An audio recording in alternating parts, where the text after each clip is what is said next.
Hello, everyone, and welcome to another episode of Beyond Business with Mel.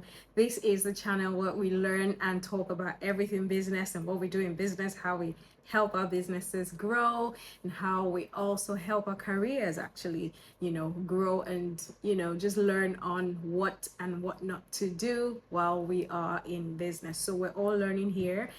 And I think it is a honor for me to actually be your host on this channel. Thank you for always coming back. Thank you for subscribing to my channel. And if you haven't subscribed, if this is your first time, I say a very big welcome. And if you haven't subscribed, please click the subscribe button so that you know whenever I drop videos. Okay. So going into today's video, what are we talking about today? What should we learn today? And I thought to talk about, the role of human resources within a business. Looking at the role of human resources within an organization, let's look at it this way. And let me say strategic human resources. So what is strategic human resources? Strategic human resources is the organization's ability, right, to plan and underpin its human capital, right? Human capital to meet or in response to its commercial operations. This, in summary, is what we know as what is defined as human resource strategy. Now, which means what this means, right? Giving meaning to it is that the organization's ability to plan,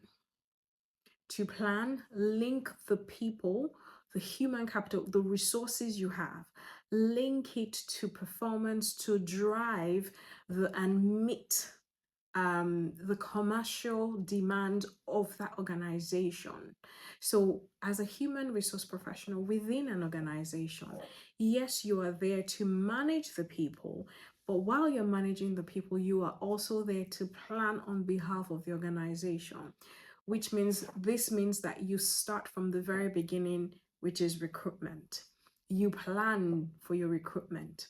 While you're planning for your recruitment, you plan for what that talent that you're bringing on board is going to come and do within the organization. And then you also plan for the compensation of that organization. Now, don't plan right now and make all your planning to fit now. Can we sustain it? There has to be some kind of sustainability management involved in your planning, which means that you are thinking futuristically. Yeah, does that make sense? So, I'm planning there is an opening, or we will have a series of opening and all of that, and all of those kind of things. And you're thinking, okay, so we need to have a database of people that we need to interview and put them, save them, right? Save their contacts, save their details on, the company database to say we can reach out to these people whenever we need people. But for recruitment and bringing them on board, you're thinking, for this role or roles, we need to recruit. And then you're asking, okay, what kinds of the specification of the people that you need to bring on board, you're thinking about it. And you're like, okay, so this is what the organization needs to be able to respond to the demands coming from outside, to be able to respond to the demands of we need to hit the target, we need to be able to manage our customers, we need to be able to, without leaving them hanging and all those kind of things. And then you're thinking, okay, so this person we want to recruit, or the people, so what should we do? Should we recruit a set of people with potential to grow into the role so that we can afford them? Because now you have to look at the financials of the organization, which is why it is important that as a human resource professional, you also are very involved in business. You must have great business acumen, because you must be entrepreneurial, actually, so it's not just about the people management, from the, oh, okay, I'm relating with people, I'm listening to their complaints, and I'm knowing how to manage them, which is fantastic as well. Especially as you begin to grow in your role as HR, you need to begin to also learn about the business and the financials of the business, right? So you can advise, right? You can begin to advise the organization to say, I think if you bring someone in at this level, we'll be able to. So that kind of places you at the decision table, right?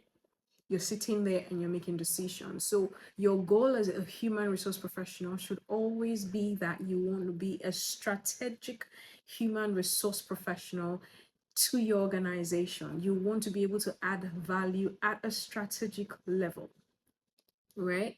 Okay, so I hope I'm not too fast and you're getting all the details that are necessary here. Now, so let's talk about the planning phase, right? A little bit. So at the planning stage, you're looking at, okay, so how do I make my organization an employer of choice? How do I place my organization out there to be an employer or an organization that people want to relate with, people want to work with, people want to, associate with?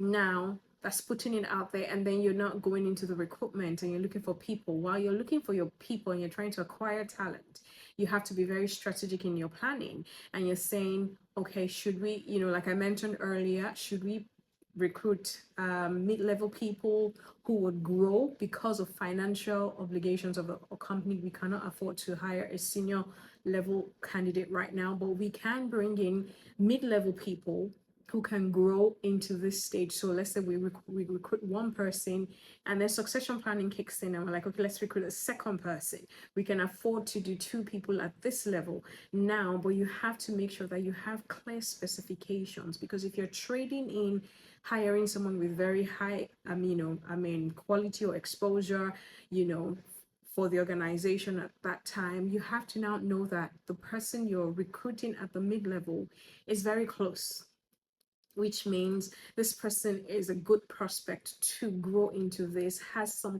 qualities, whether it's certification you're looking for, whether it's a particular skill for that person, who has gone through maybe some kind of field training, or maybe some kind of computer training or something, to measure up so that the gap, right, in terms, because you have to now think of delivery.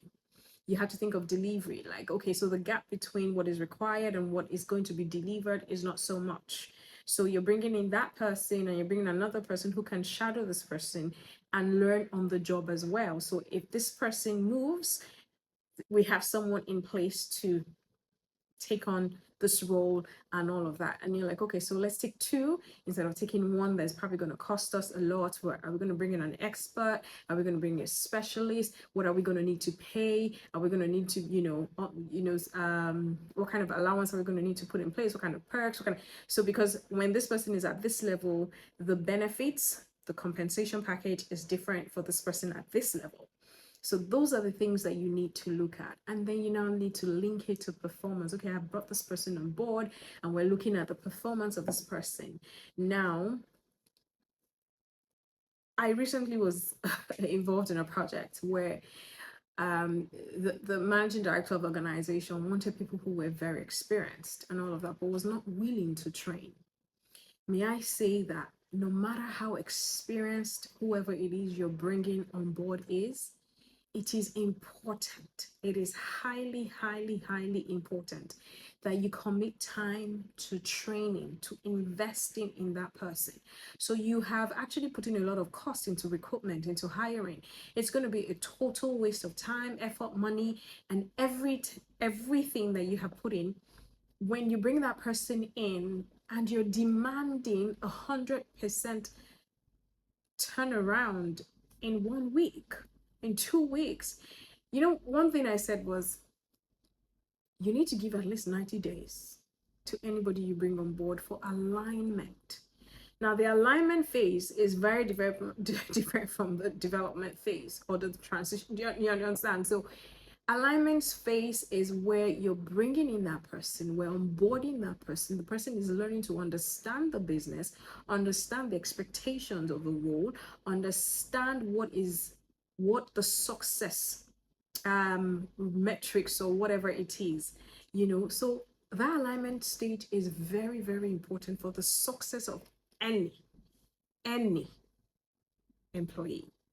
So if you're not willing to give time or commit to the time, to invest in an employee, you continue to get the same results of people not staying, people not performing, people, it becomes a toxic environment actually for anybody when you're like, okay, you're not delivering, I'm gonna fire you. I'm sorry, I think that's unhealthy, right? Which is why I thought to actually even talk about, human resources. And I want to say one thing: HR professionals, your role is not to be weaponized. Your role is not there to actually make lives miserable. When your MD is saying serve query, discipline this person, terminate this person, you should be able to sit down and say, this person is bringing this amount of performance, success, or whatever to the organization. Is this the best decision? When you keep serving queries and giving suspensions and it's going to affect the business at the end of the day. So you're going to lose things like continuity. Your culture is going to be at some point or the other be infiltrated with so because when you're hiring, you're also looking at culture fit. You're looking at, apart from the specifications and all of that, you're looking at how this person fits and all of that. And when you get a perfect, in quote, perfect person who meets the different criterias and is a good culture fit and all of that, you may not get that person in another 10, 20 interviews, right? So if you have decided this person is very good and fits perfectly for our organization, how about you take time to invest in that person, to develop the person to be able to actually give back to the organization, so you have a return on that human resource, that human being that you have in your organization. So please, HR professionals, HR practitioners, HR managers, do not weaponize your role. Let people, you have to be able to harness the juice, I call it juice, the harness the juice within an employee, because when you are able to harness and optimize, right, what the person brings on board and merge it or match it with the performance, the demands, and the needs of the organization, you have a fantastic result at the end of the day. So, dear HR professional, dear HR manager, please take back a few steps. Or if you're there and you're like, I'm firing this, I'm doing this, I'm doing that, think about it again. Is that always the best approach? In some cases, yes. But is it in every situation? Is it in every case? Think about it. And let's talk more about HR another time. I do hope you have found this episode useful and helpful. We will see again on another episode of Beyond Business with Mo. Thank you once again for joining me, and I look forward to having you again soon.